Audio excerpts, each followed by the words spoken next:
Let's go to wide receiver. Garrett Wilson on the cusp of being a superstar. I don't care if Madden has him as like the 30th highest rated receiver in the league, which is crazy to me. How many L's can Madden take in one decade? Come on. Come on. It has to be rage.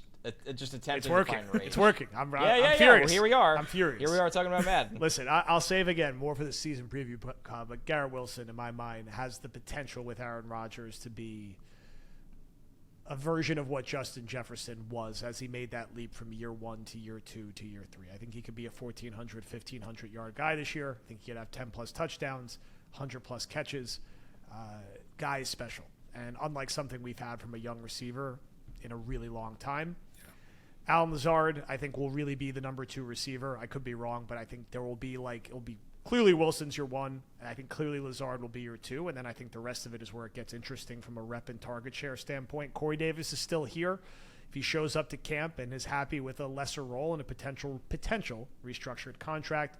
Mecole Hardman, exciting, under-the-radar offseason addition. I tell you, from watching quarterback, the guy scored a lot of touchdowns last year for a season where he missed a decent amount of time. He's always kind of a factor by the red zone with Mahomes, which was got me a little more excited about the signing. Randall Cobb is, of course, here. Buddies with Rodgers. Will make the team with how the Jets paid him. The question is, does he hopefully not get in the way of targets to the other 4 guys I just named? Denzel Mims is still here. I will go on record as saying I do not think Denzel Mims is going to make the team, so please stop tweeting me questions about him. I think it's over. I could be wrong, but I think it's over. Badlands favorite, Jason Brownlee, UDFA, could add a little variance to the receiver room. I'll let Connor and Dan talk more about him. Rounding out the guys who you won't be familiar with, who will be getting reps and targets in the Hall of Fame game. Deontay Spencer, Xavier Gibson, who we've talked a little bit about as a returner option. Malik Taylor, Erwin Charles, and Jerome Kapp. Guys, feel free to shout out if any of those names particularly intrigue you besides Brownlee. I am pretty comfortable saying, unless something funky happens with Davis, that your top 5 receivers will be Garrett Wilson, Allen Lazard, Mecole Hardman, Corey Davis, and then Randall Cobb. What are our thoughts more on the back half of this room, Connor and Dan? Can I tell you, this is the stat of the day on this show. Just had me laughing, Joe, when you brought up, watching quarterback, and you're like, Mecole Hardman, sneaky amount of touchdowns. Mecole Hardman had 6 total touchdowns last year, and he only played in 8 games last year. He only played in 8 games. He had 6 total touchdowns. Where do you guys think that would stack up for the Jets last year?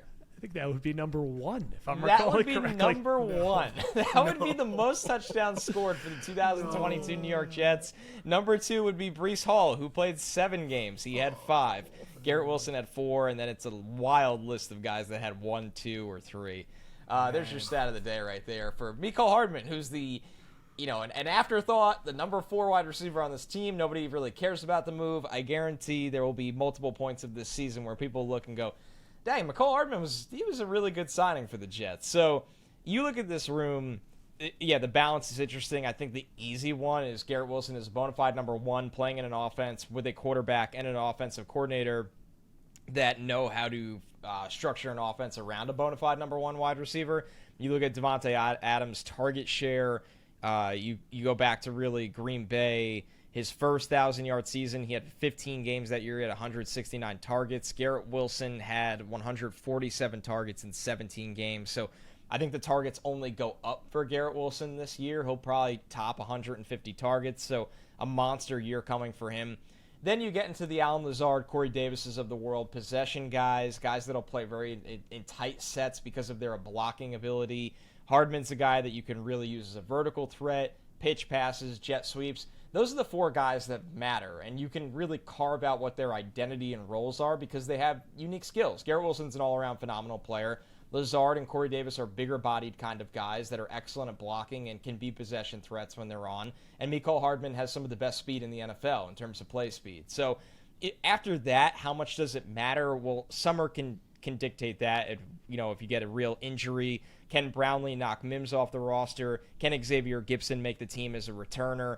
It's where we kind of bang our heads collectively against the desk right now. Wish Randall Cobb wasn't here, because then the roster spot's open for Gibson to be an impact special teams player, because he's the most gifted returner on the roster, but an uphill battle for him. So I think this is a good group. It's got balanced skill sets. I think it'll be a completely adequate group. I was not on the train of they got to do more, they got to go pay Hop. That contract was insane, by the way. I think this group will be more than fine, especially when you mix in the pass-catching ability of the tight ends as well. Yeah, good call on the Hopkins contract. I think now that we know, and we know what Cook's price is likely to be, it's like, yeah, there's no chance that they're ever both going to go anywhere.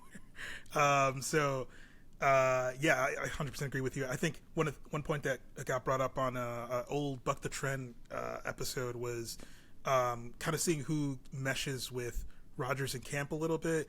Of course, it's going to be kind of limited opportunities, but those are kind of things that are going to be huge. Like, as much as it's, I feel like we can almost kind of relate to this in, just like regular job stuff, is like sometimes you connect with the one really important person at work, and it's like that ends up fueling your entire career. But this is kind of one of those things where, you kind of become that reliable person. You start working your way into first team reps, and all of a sudden, you're finding yourself a more prominent part of the offense. So. I'm kind of hoping that one of the young guys could work their way into something like that. Hopefully, somebody like Jason Brownlee or something like that. But I think those are the opportunities that they have to say, like, cool. I have reliable hands.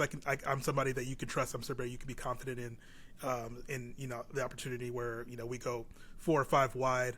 And I'm on somebody who it's going to be a definite mismatch. It's like, yeah, Aaron Rodgers is going to get you the ball, so it's going to be up to you catching it, and that's literally it.